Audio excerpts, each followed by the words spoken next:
Malayalam big boss season 7 ലൈവിൽ ഇപ്പോൾ നടന്നുകൊണ്ടിരിക്കുന്നത് വൈൽഡ് കാർഡിൻ്റെ പണി കിട്ടിയിരിക്കുന്നത് നമ്മുടെ ജിസേലിനും അതേപോലെ തന്നെ ഒനീലിനുമാണ്. ബിഗ് ബോസ് വീട്ടിലെ രണ്ട് പേരായി മാറുക എന്നതാണ് ഇന്ന് ബിഗ് ബോസ് വീട്ടിൽ അവർ ചെയ്യുന്ന കാര്യങ്ങളെല്ലാം ചെയ്യുന്നത് ടാസ്ക്. ജിസേലിനെയും അതേപോലെ തന്നെ ഒനീലിനെയുമാണ് ആ വൈൽഡ് കാർഡ് സെലക്ട് ചെയ്തത്.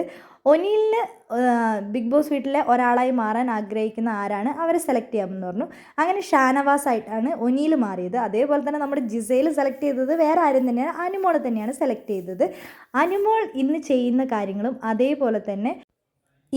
കാര്യങ്ങളും അതേപോലെ തന്നെ അനുമോൾക്ക് എന്തൊക്കെ ചെയ്യാൻ പറ്റുമോ ആ കാര്യങ്ങളെല്ലാം ഇന്ന് ജിസേൽ ചെയ്യണം എന്നതാണ് ടാസ്ക്. അപ്പോൾ ജിഷൻ വന്നിട്ട് പറയുന്നുണ്ട്, എടി അനുമോളെ നിനക്ക് പണി കൊടുക്കാൻ പറ്റിയ നല്ലൊരു അവസരമാണ്, നിനക്ക് എന്ത് ചെയ്യാൻ തോന്നുന്നു അതൊക്കെ അവൾ റിപ്പീറ്റായിട്ട് ചെയ്യണത്. അപ്പോൾ അനുമോൾ ഷാളൊക്കെ എടുത്ത് കറക്റ്റ് ആദ്യം ഒരു വിഷമത്തോടെ വന്നെങ്കിൽ തിരിച്ചും പണി കൊടുക്കാൻ പറ്റുന്നതെന്ന് കണ്ടു കഴിഞ്ഞപ്പോൾ അനുമോൾ നല്ല ഹാപ്പിയായിട്ട് അതിലൂടെയൊക്കെ വട്ടക്കറങ്ങി ഓടുന്നിട്ട് ഓരോരോ കാര്യങ്ങളൊക്കെ ചെയ്തിട്ട് എന്താണെങ്കിലും മുട്ടം പണി തന്നെയാണ് നമ്മുടെ ജിസേൽ ചോദിച്ച് വാങ്ങിയത്.